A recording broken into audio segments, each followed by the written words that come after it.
On December 18th, 2022, Natalie McNally was found dead in her own home.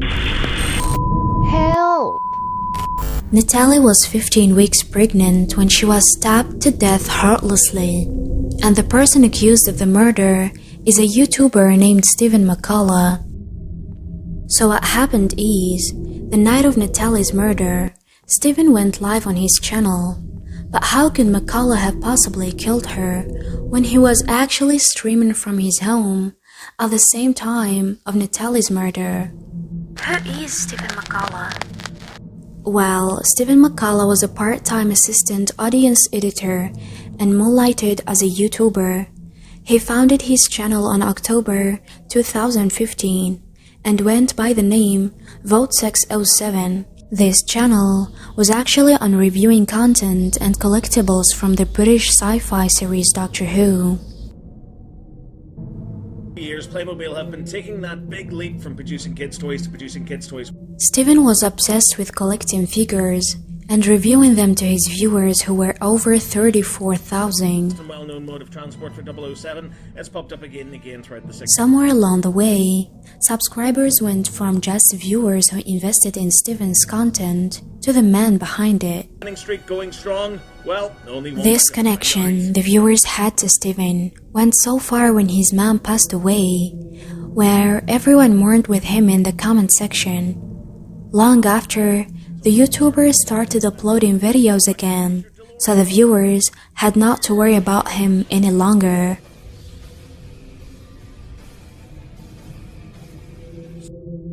By August 2022, Stephen began to see a beautiful, kind-hearted woman named Natalie McNally.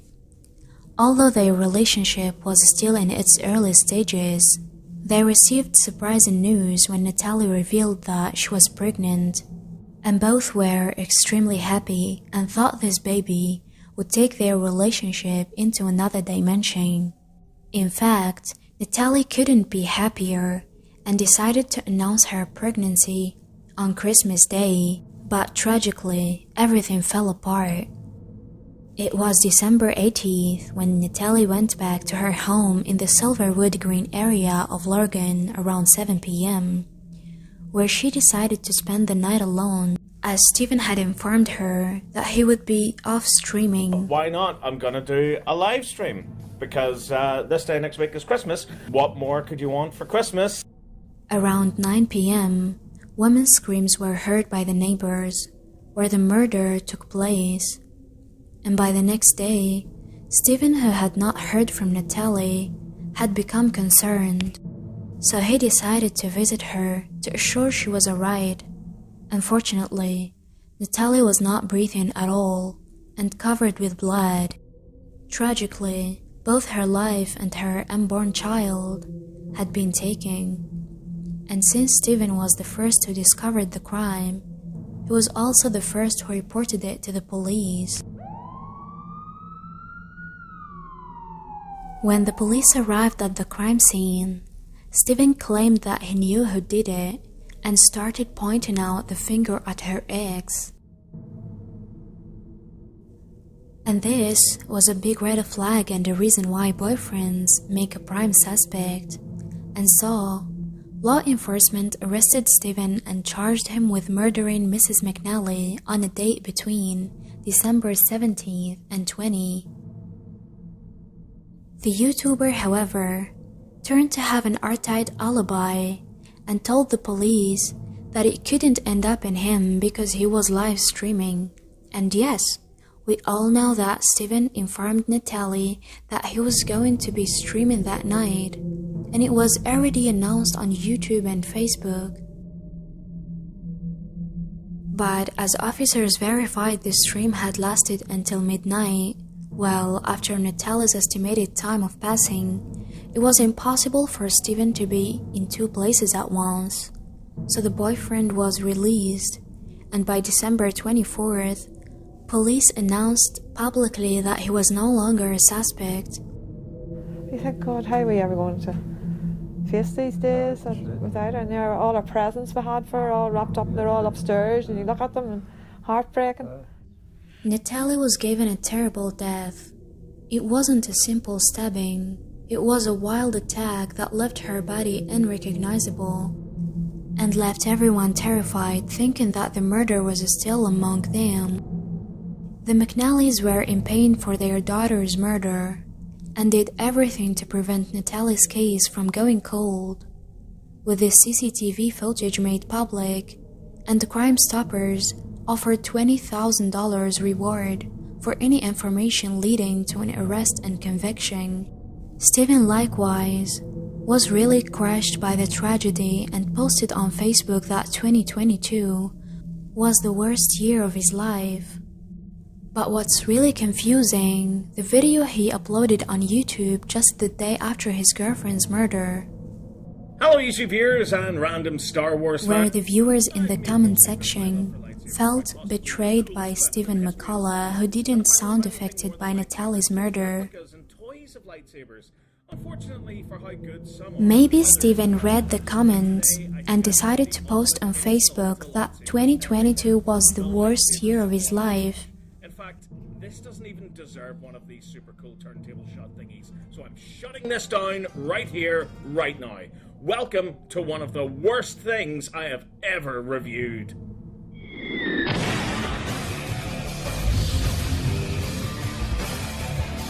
Now back to the CCTV. After the investigators combed through about 4,000 hours worth of CCTV footage, they pinned the whole location where they were able to see a person wearing a black backpack heading towards Natalie's home at 8:52 p.m. on the night of her murder. And after a few minutes, the same person walked back and wasn't seen again until 9:52 p.m., which was almost after an hour, where the suspect was in different clothes, walking calmly out of frame. The CCTV showed that the person was actually heading directly to Natalie's home, which means that she had been targeted by someone she knew. Still, the mystery suspect remained unknown, but then officers stumbled across a higher quality video. Unreleased CCTV footage captured a man walking from Lisburn towards a bus station at Kingsway, where he waited for 15 minutes, but once on the bus, the suspect dropped his change when he went to pay. So he bent over to pick the coins off the ground, but he couldn't because of the black, thick gloves, so he took them off, revealing a second pair of gloves. Those ones, however, were latex. Eventually, the suspect exited the bus and walked through the town until he reached Natalie's home. And while the footage may not have revealed the suspect's face, because it was covered with a hood and a scarf, the law enforcement noticed from the suspect's build to his height to the way he walked, they bore striking resemblance to one person they were already familiar with, Stephen McCullagh. But that was impossible after all. In Stephen's own words, he had been streaming the night away. Stephen wasn't streaming to 0 viewers. In fact, there were actually real people that would assume he was home. And while the stream may have served as a good alibi for him, there were so many red flag moments that indicated Stephen was involved. Can't look at the live chat for some bloody reason, because if I do, it makes the whole thing freeze. Although Stephen McCullagh is not found guilty yet, there were moments in the stream seemed to hint at the tragedy to come. Take for example his bloodthirst he displayed during the game. Smush up her car. Smush it up real good. It's coming to save you. Stephen was actually acting dangerously during the game and seemed less open to an interpretation. Take for example when he had to kill a woman with his car while making it look like an accident. Make her look like an accident. Well, that's alright.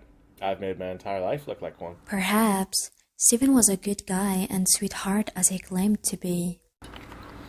But in real life, of course, I'm an absolute sweetheart. But whenever I play video games... The YouTuber, however, wasn't aware of the severity of his words and his body language during the live stream. that exposed something dark brewing beneath the surface. Like, for example, when he was singing and enjoying the drops of blood in a weird way, and his random smiles to the camera. I can't just fucking shoot her. So much more straightforward than this. Please. I had enough of them today. And yesterday. And the day before. After all, the YouTuber was live streaming at the time of Natalie's murder. Oh, look at that. That was a sexy wee maneuver. On December 18th, and just after Natalie's murder, the taxi driver stated that he had been parked in Lurgan and identified Stephen McCullagh as the passenger he picked up. And according to the driver, he had been booked to take the passenger to an address in Lurgan. But when Stephen McCullagh entered the taxi, he changed his plan, and instead, he wanted to be taken to Lisburn to give his sick mother a visit. At 11:13 p.m., Stephen was dropped off at a house. However, since he didn't have enough money to pay the ride, he went into his house and grabbed some cash and paid the driver. See, it's not only the driver had been able to identify Stephen's location.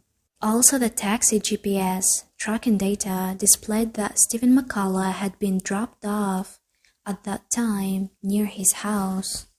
And further data the law enforcement gathered implicated Stephen even more. How comes? Well, Stephen's phone had not been active since 6 p.m. and was only swiped open at 11, just some minutes after he was dropped off. And as for the data on his computer, after a careful analysis by cyber experts, Stephen's live stream wasn't live.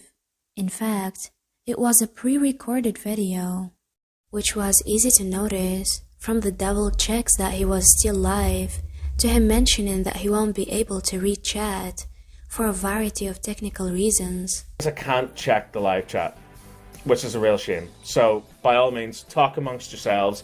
I could use my phone to dip. Stephen was interviewed so many times by the police before he admitted that the live stream had been recorded on December 13th, but he maintained that he hadn't left his house. Instead, he had fallen asleep. And as for the taxi, he claimed that someone else had been dropped off at his house.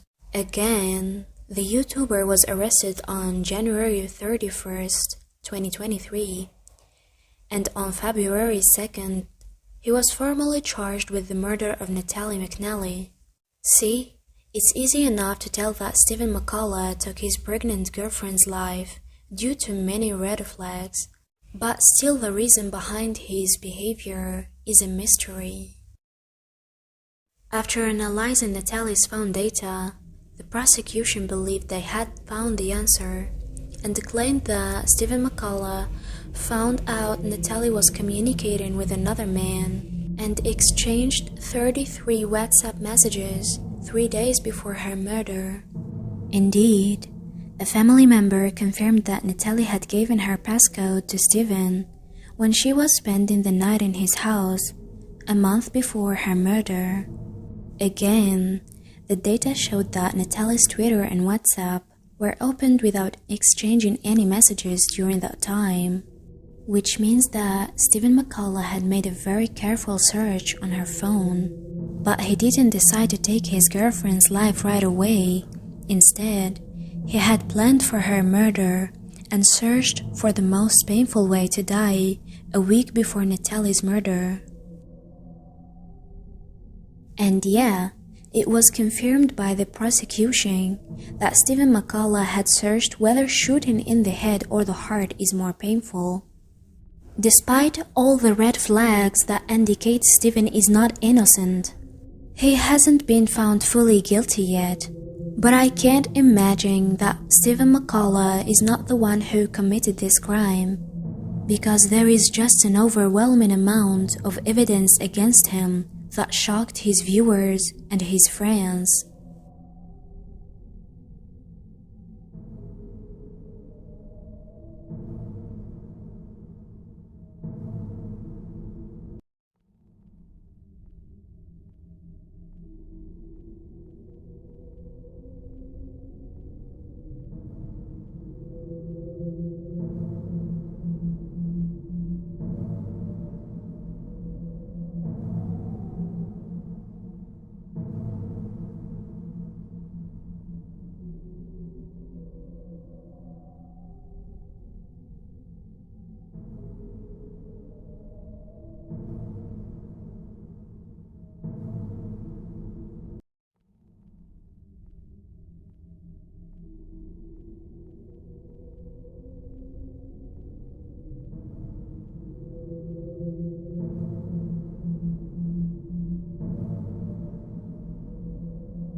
In the end, the trial is scheduled to begin in September 2024 and run for 3 to 4 weeks.